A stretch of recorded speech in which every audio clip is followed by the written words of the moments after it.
Hey, welcome back to the Ping Pong Flick Show. My name is Chris Wong. I thought I'd give a little bit of love, a little bit, to the Monsterverse today.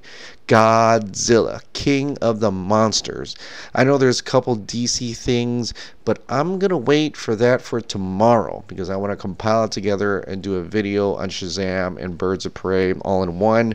But for most of you, well, for some of you actually, who are interested in Godzilla King of the Monsters, this is the video for today. Total Film came out with an incredible spread, an incredible article spread about Godzilla King of the Monsters, and I'm just going to highlight some of it and at the same time show you this beautiful, beautiful pictures. Oh my God. I'm telling you, this is the movie of the year, if not by just looking at it. And yes, it's Godzilla. I know Shazam comes out. I know I'm DC shill, but Godzilla is my baby. I love Godzilla. My kids love Godzilla.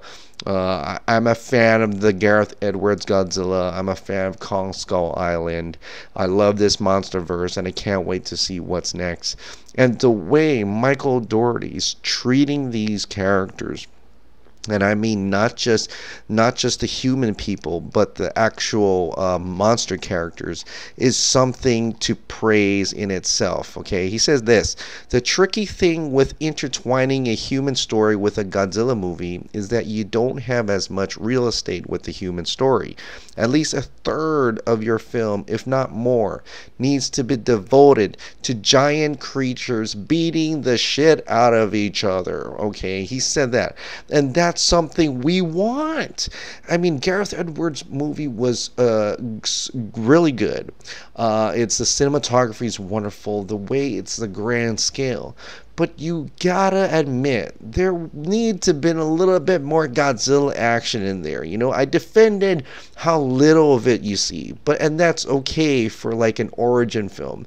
But now we're past that whole Jaws not seeing the monster thing, okay?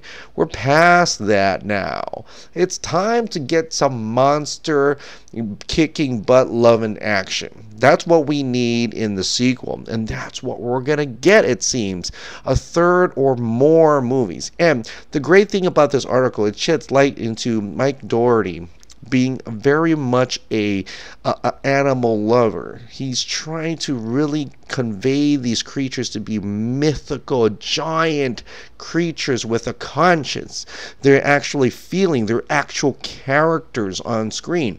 And I think I really see some of that in trailer. Of course, we won't see too much until we actually see the movie, but it has to do with the muscles, the eyes, and the way they're moving around. And I think if he could really convey that out in this movie, it's going to be something really special. It's going to be something we can connect to.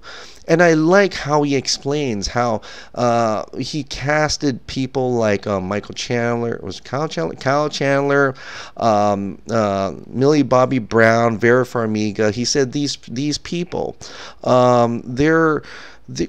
they have a certain way aura about them that they're already deemed likable. They're already something you see on screen, and you already can connect to these people without having to go too much into the human story.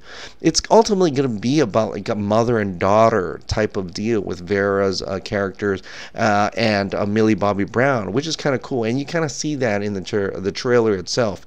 I'm still saying Vera Farmiga is like the villain here in a way, trying to cleanse the earth with these titans, right? And but in the most of the story, it comes around to this mother-daughter kind of thing, kind of like how Gareth Edwards, the other Godzilla film, 2014, was supposedly a father-son type of thing. Although the father-son thing really only happened for like the first quarter of the movie, or it should have happened. It should have been prolonged throughout the entire film. That would have been way better. But it is what it is, and that's what happened. So, but this one, it's going to be be a lot of, mother and daughter, but for the most part, it's going to be about the giant titans, right? It's going to be about the titans. It's going to be about the monsters, and that's what we want as Godzilla fans. We want to see a Godzilla movie with King Ghidorah, Rodan, and Mothra. All of these monsters are in this movie, and I love how he plays with the colors. They're going to be vibrant because these are mythical creatures.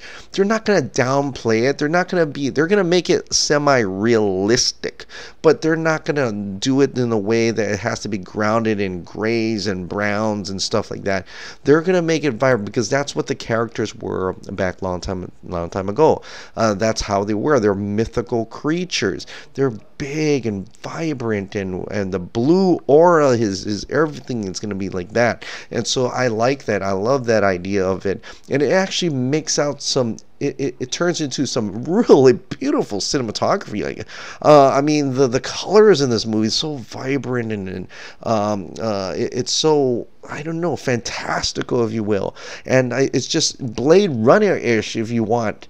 And it's almost like Deacons did this, so it's kind of cool, and I really enjoy it. Seeing the trailer and seeing the pictures here, it looks incredibly and awesome, and what the amount of work that they put into it. In fact, they're even talking about the music here. For the music score, they brought in a taiko drummers from Japan. They brought in Japanese priests to chant.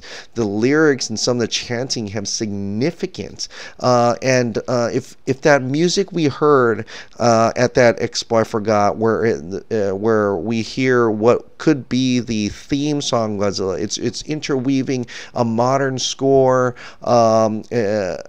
Interweaves a modern score with the Japanese Godzilla theme song. It's so haunting. It's chilling. I'm getting chills just thinking about it, and it's gonna be so cool. And the interesting part, he's treating Godzilla as like some superhero, right?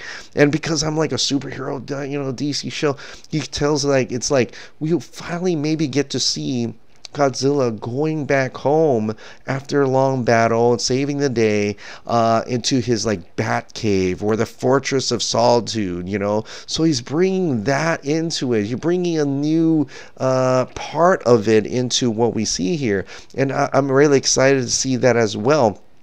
You always see Godzilla going out to sea, most of the time, going out to sea as he goes home, but you don't know where he goes. Most of the time it's Monster Island. One point we've even seen him come out of a cave, but this time we actually see him get to be somewhere, and I'm really interested in that aspect as well. I like how he's treating this property. I like how it's not just monsters, CG monsters, and all the devoted to the human elements, devoted to the humanity. He's actually devoting a lot of this work into the monsters, because this is the monsters that make it actually work. And I really dig it, and I think that's why this movie is going to be the movie of the year for me. At least for me, is my most anticipated movie of this year. Even being a DC fan, I gotta say, this movie for me, Godzilla, tops it all. It's beautiful, it's aesthetically pleasing, it's got monsters in it, it's got the action, looks like it's have some emotion into it. It's gonna be the music. My God, I can't wait to hear this score. I can't wait to hear this soundtrack. So for me, this just gets me a little bit more excited. I know I haven't talked too much about the TV spot and stuff, but it has that magnificent appeal, that gigantic, just the way it's shot, how it's bigger than itself. I mean, it's really great stuff. I mean, I don't even have the words for it anymore, but it's just the excitement overall. It's really deafening, and I can't wait to see this movie. It can't come here soon enough, but it's coming soon, though. In a couple months, we're going to get to see Godzilla, King of the Monsters, and it starts headed into Godzilla versus Kong, which is something else altogether. I hope this is a great movie, and I think it will be. And if it is a great, fantastic movie, I hope Adam Wingard can follow up with another great movie, another great Godzilla versus Kong movie. And I like how he says that, when someone asks him who's going to win Godzilla versus Kong, and he says the audience is going to win, and I think he's right. Even whoever wins in this one, and it's going to be Godzilla, it's going to be Godzilla going to win, but the audience wins just by watching this movie. I know I will. All right, well, that's it for tonight. Thank you so much for subscribing. Thank you so much for watching. I'll see you next time.